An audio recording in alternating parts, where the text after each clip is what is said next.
Good morning. This is the Crafty Canuck. That's Linda, and my dog is barking in the background. She does that. Well, I'm going to talk about this card this morning. Not how to make this specific card, but the process I went through to get to this. The theme for the swap, for the card, was forest animals. So I began by going through Pinterest and typing in forest animals and finding some images. I found a sheet. This had some of the images on it that I found. And I cut off the deer and the rabbit. F is for friends. And while it's not very dark, I liked the subtleness of it, and I liked the animals. Rabbits are one of my favorite. Rabbit and deer are two of my favorite animals. I was looking for something that was the forest colors and that. So I liked the light green and the soft tan sandy colors. After I found that, I remembered I had this paper in my stash. So I pulled it out. I like the texture and I like the shine. So I have different kinds of papers like this in my stash. After that, I knew I wanted a background to go on top of it and actually I will mention, this is what they call a book fold card. I like this particular fold. It's a little different. It can stand up no matter how you do it. And it just looks nice to do something a little different when you're making a card.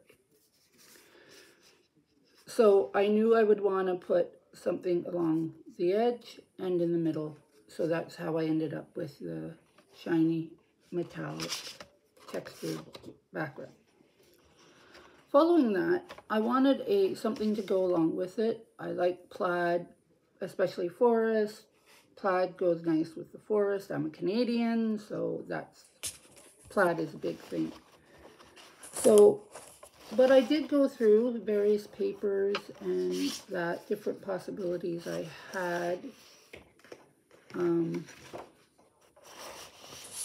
These were some of the various possibilities that I found. I had this dark kind of brown, shiny, but that didn't work with the green that I'd already picked for the base. And again, I liked this, but I wanted only to use a small bit of it because, again, it was too much with the base. So I didn't want it for the actual card. I found this, again, it's a bit of a textured, it's an embossed. It's actually Christmas, but it has a deer on it. If you can see it, I don't think you really can. But it has a nice texture to it. And then I also had this, which is kind of a leafy green. I have a book of green papers, and this was one of the ones that was in that, and I pulled it out. But again, I thought, I liked the green plaid, and this was from a set that I printed off from Etsy. I remembered that in my digital stash, I had green plaids. This is called a moss plaid, and I printed it off, and used it for the background of the card. Now, as I said, I knew I had this picture, and often, most of the time in a card, if you have an image, or whether it's a die cut or a stamped image or something like this that you've printed off or found in a magazine, you want it to make it stand out a little bit. So I chose to use the shiny green.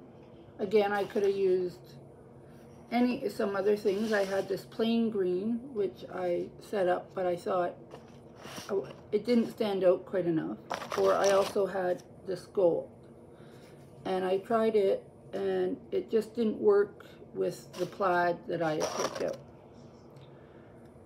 So I decided on the metallic green just to make the main image stand out.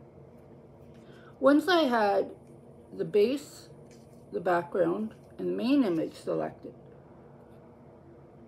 I wanted to work out a little embellishment or ephemera to add to it. I tried various ideas.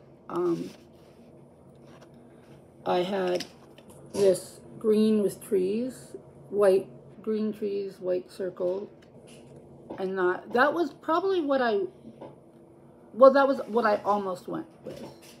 But that would have gone behind. And I decided, no, I had the plaid, I didn't need an extra behind. Sorry about the dog again. You see her barking at dogs. And I had this, it was actually a washi sticker that I stuck on to the dark green paper. But once I put it on, it just was too dark. And the shine didn't quite work. So I dismissed that. I had a moose, and I thought, no, I have the deer and the rabbit. I didn't need to add the moose. And so I went through other little images, flowers that were green, and then I came across a die-cut tree that I had used at Christmas. And this is why I do put away some of my Christmas stuff, but things that might be used at other times, whether it's red paper, green, or little images like this, I keep them at easy access. So I went with the die-cut green fir tree or evergreen tree.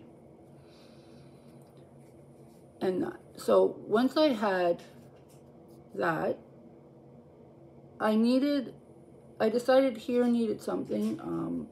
I could have put a little something like a sentiment, something that went along here. In fact, I tried a few, didn't like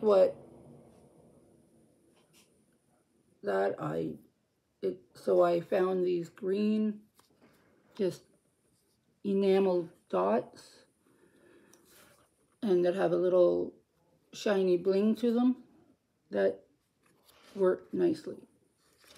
And then upon, sort of as a last finish, I thought, okay, I have these green, just again, a little more bling to add to, just to give it an extra element and a little more something to stand out. And then when I went on the inside, sometimes I will leave it blank, but I had this little sentiment and I thought, just simply inside, you are loved. So as F is for friends, you are loved. This would be a nice card for a thank you card, a friendship card, or just a just because card. And just to add a few other things to my process on making, this has become my go-to. It's just simple double-sided tape that I got off Amazon. This is by far the best I've found. I use it to stick on my backgrounds, my base, and that. But for little things like the tree, or even just to reinforce the dots, I just use plain clear Elmer's glue. You can just use a very tiny dot of it, and that'll work. So as far as I've seen a lot of comments lately about adhesives and what to use, and these are the two that so far I have found are two of the best. I've also seen the glue pens, which I'm in my future will get one. Some of them are a little pricier. I'm going to try. Some have different size tips. So I'm going to try and see what those are like. The other thing that I could have done was raised up either the tree or the sentiment or both to give it more, using what they call dimensionals. And I don't have any right at hand, but I did. Or I recently discovered what's called foam tape. I don't have, these are dimensionals. They're little squares that have foam that you can use. They're double-sided, like double-sided tape that you can put on. There's also foam tape that works pretty much like the double-sided tape that you can use, again, to raise things and to make. I don't have any myself, but I've heard a lot of people using it recently, and that's, again, something I'm hoping to try in the future. So that's my simple Forest Animals book fold card. And I'm not trying to say, here, make this card, use these exact papers or anything. This is just the process, and I'm hoping that you will become creative and create your own card, but that this is some tips for the process. Thank you. Have a nice day.